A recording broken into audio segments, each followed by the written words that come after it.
భగవతి శరణం. శ్రీదేవి భాగవతం.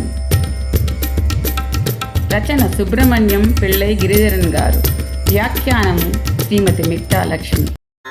చితిరూపేణ యా కృత్స్నమేతద్వ్యాప్య స్థితా జగత్ నమస్తస్యై నమస్తస్యై నమస్తస్యై నమో నమః.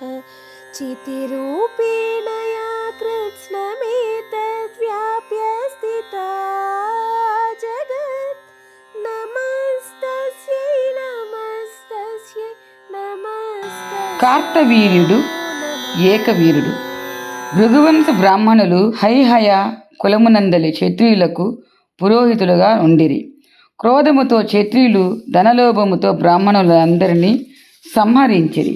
జనమేజయుడు పితామహ, క్షత్రియులు పూజ్యులైన బ్రాహ్మణులను ఎందుకు సంహరించారు, కారణమేమని అడిగారు.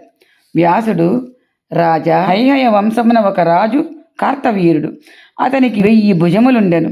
సహస్రార్జునుడు అని పిలిచెడివారు. దత్తాత్రేయుని వద్ద మంత్రదీక్షను పొంది విష్ణు భగవానుని అవతారముగా భావింపబడుచుండెను. జగదంబ ఆ నరేశునకు ఇష్టదైవము. అతడు అనేక యజ్ఞములు చేసి తన సంపదనంతయు బ్రాహ్మణులకు పంచిపెట్టెను. కొంతకాలమునకు హైహయ వంశము వారు ధనహీనులైరి. వారు భృగువంశ బ్రాహ్మణుల దగ్గరకు వెళ్ళి ధనమును యాచించిరి. ఆ బ్రాహ్మణులు ధనమును ఇవ్వక భూమిలో పాతిపెట్టిరి. క్షత్రియులు అందరూ కలిసి ధనము కోసము భూమిని త్రవ్వనారంభించిరి. వారు చుట్టుపక్కలనున్న బ్రాహ్మణుల ఇళ్లను కూడా తవ్విరి. కొంతమంది బ్రాహ్మణులు పర్వత గుహలకు పారిపోయిరి.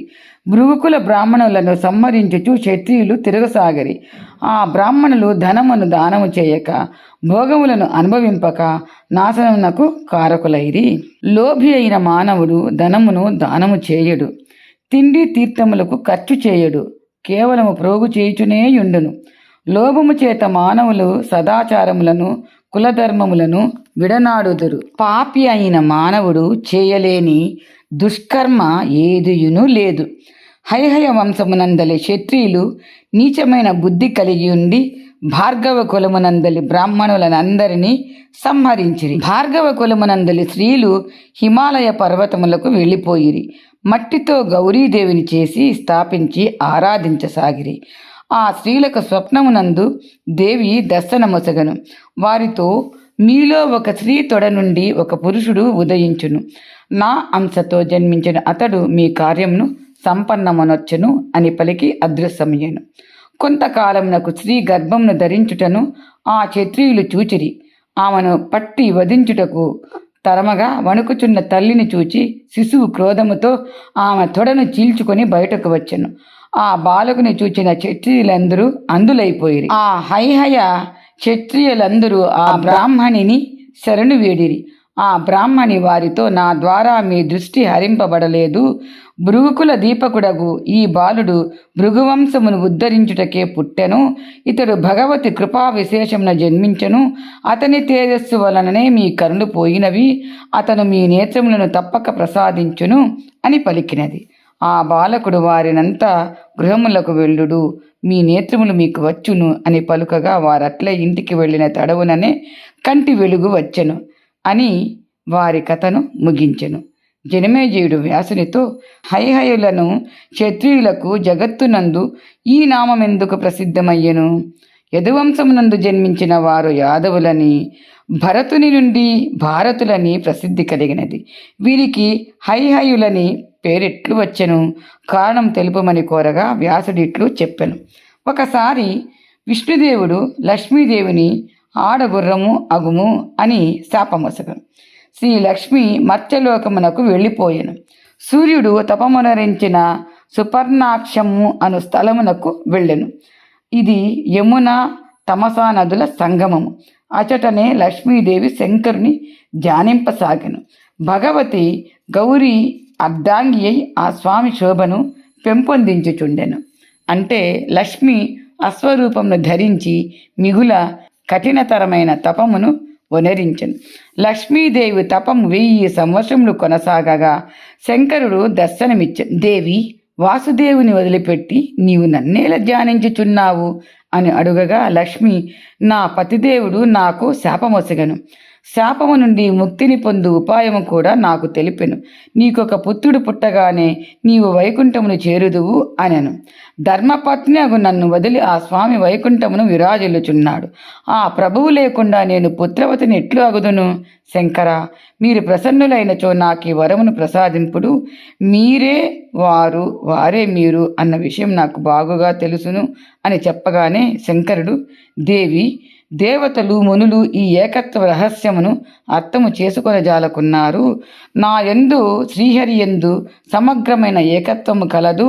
ఈ రహస్యము నీవెట్లు తెలుసుకొంటివి అని లక్ష్మీదేవి అడుగగా లక్ష్మీదేవి ఒక కథ చెప్పెను. ఒకనాడు విష్ణువు పద్మాసీనుడే ధ్యానము చేయుచుండగా నేను ఆ స్వామిని అడిగి తిని, దేవతలు, దానవులు, బ్రహ్మ మొదలగు వారందరూ కలిసి పాలసముద్రంను మధించిరి. నేనప్పుడు ప్రకటితనైతిని, మిమ్ములను పతిదేవులుగా వరించి తిని, దేవేశ్వరులు మీరు కదా, ఎవరిని ధ్యానించుచున్నారు అని అడిగాను. విష్ణువు నాతో, ప్రియురాల, శంకరుడు సర్వశ్రేష్ఠుడుగా పరిగణింపబడును. ఆయన ప్రియమైన ప్రాణము నేను, నాకు ప్రియమైన ప్రాణము ఆ స్వామి. మా ఇరువురిలో ఏమాత్రం భేదము లేదు. శంకరుని ద్వేషించువారు నరకము పాలగుదురు అని చెప్పెను. ఈ విషయములన్నీ నాకు తెలుసును. అందుకే నేను నా పతిదేవుని కలుసుకొనుటకు సులభమైన మార్గము తెలపండని మిమ్ములను కోరుతున్నాను అనెను. శంకరుడు లక్ష్మితో, నీ కోరికను తీర్చుటకు నీ పతి అశ్వరూపమున నీ చెంత కేతించును. నీవు నీ భర్తతో కూడి వైకుంఠమునకు వెళ్ళుదువు. నీకొక పుత్రుడు కలిగి ఏకవీరుడనే పేరుతో ప్రసిద్ధి చెందును. అతని పుట్టుకతో హయహయ వంశము విస్తారము పొందును. నీవిప్పుడు జగదమ్మను శరణు పొందుమని పార్వతితో కలిసి శంకరుడు అంతర్ధానమయ్యాడు. లక్ష్మీదేవి తన భర్త హయరూపమున ఎప్పుడు వచ్చునో అని నిరీక్షించుచు జగదమ్మను ధ్యానించుచుండెను. శంకరుడు లక్ష్మీ కోరిక సఫలమగుటకు చిత్రరూపుడనే దూతను విష్ణుదేవుని వద్దకు పంపెను. చిత్రరూపుడు వైకుంఠమునకేగి శంకరుని మాటలన్నీయు, లక్ష్మీదేవి యమున తమసా నదుల సంగమునందు తపమాచరించుచున్న విషయము, ఆమె కోరిక తీర్చుటకు అశ్వరూపము ధరించి రమాదేవిని చేరుకొని పుత్రోత్పత్తి జరిగిన తరువాత ఆ దేవిని తీసుకుని వైకుంఠమునకు రమ్మని దూతగా తాను వచ్చిన కార్యమును వివరించెను. విష్ణువు అశ్వరూపంతో లక్ష్మీదేవి తపము చేయుచున్న స్థలము చేరుకునెను. ఆ దేవి దృష్టి కూడా భగవంతుడగు విష్ణువు మీద పడెను. అశ్వరూపముననున్న లక్ష్మీదేవి అంతఃసత్వరాలయ్యెను. ఇరువురు సుందరమైన పుత్రులకు జన్మనిచ్చిరి. విష్ణువు లక్ష్మీదేవితో, మనం ఇప్పుడు ఈ బాలుని వదిలిపెట్టి వాస్తవిక రూపములతో వైకుంఠమునకు వెళ్ళిపోవుదము. యయాతి వంశమునందు హరివర్మయను రాజు కొరకే ఈ పుత్రునికి జన్మనిచ్చాను. ఈ బాలుని అతనికి అప్పజెప్పిన తరువాత మనము వైకుంఠము చేరవలేను అని లక్ష్మితో కలిసి వెళ్ళిపోయాను. ఆ బాలుని పేరే ఏకవీరుడు. లక్ష్మీనారాయణులు అదృశ్యమైన వెంటనే చంపకుడనే విద్వాంసుడు మదనాలస అను భార్యతో అచటికి వచ్చి బాలుని చూచి అక్కున చేర్చుకొని ఇంద్రుని వద్దకు వెళ్ళి, ఈ బాలుడెవరు? దానవుడా, గంధర్వుడా? యమున తమసా నదుల సంగమునందు ఇతడు లభించెను అని అడుగగా ఇంద్రుడు వారితో, ఇతడు హైహయుడు, రాజుగు తుర్వసునకు అప్పజెప్పుటకు లక్ష్మీనారాయణుల తలంపు కనుక మీరు వెంటనే ఆ బాలుని అక్కడే ఉంచండి. తుర్వసుడు ఈ బాలుని గైకొనును అని ఇంద్రుడు చెప్పెను. చంపకుడు బాలకుడు లభించిన చోటు వదిలిపెట్టి వచ్చెను. కొంతసేపటికి లక్ష్మీనారాయణులు రాజైన హరివర్మ వద్దకు వెళ్ళగా హరివర్మ భక్తిభావముతో స్తుతించెను. దేవాది దేవ జగన్నాథ దీనార్తి విచ్ఛేద మత్స్యావతార అని దండకము రూపములో స్తుతించెను. అప్పుడు విష్ణువు హరివర్మతో, నీ తపస్సునకు మెచ్చి గొప్ప వరమును ఇవ్వడానికే వచ్చాను అనగా హరివర్మ, మురారి, నేను పుత్రుని కొరకే తపము ఆచరించాను అని విన్నవించగా విష్ణువు అతనితో, నీవు యమున తమసా నదుల సంగమ తీర్థమునకు వెళ్ళుము. నేను నీ కొరకు ఒక పుత్రిని వదిలి వచ్చాను, అతనిని నీవు స్వీకరింపుము అని చెప్పి లక్ష్మీ సమేతుడై వెళ్ళిపోయాను. హరివర్మ ఆ చోటుకు వెళ్ళి బాలుని చూచి ఇతర నారాయణాంశతో మిగుల శక్తివంతుడగా ఉన్నాడని గ్రహించి ఆ బాలునితో ఇట్లు పలికెను. హరివర్మ పుత్రుని తీసుకొని వస్తున్నాడని పురప్రజలు తెలుసుకొని వంది మాగధులు, గాయకులు పుష్పవృష్టితో స్వాగతం పలికిరి.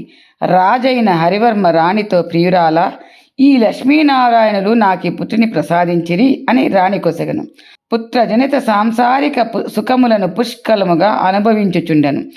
6వ మాసమున బాలునకు అన్నప్రాసనము, 3వ సంవత్సరమున కేశ ఖండనము జరిపిస్తూ 11వ సంవత్సరమున యజ్ఞోపవీత సంస్కారము, ధనుర్వేదము, సకల విద్యలు నేర్పి పట్టాభిషేక మహోత్సవము జరిపించెను. తదనంతరము హరివర్మ రాణితో కూడి వనములకు వెళ్ళిపోయెను. ఓం శ్రీ మాత్రే నమః.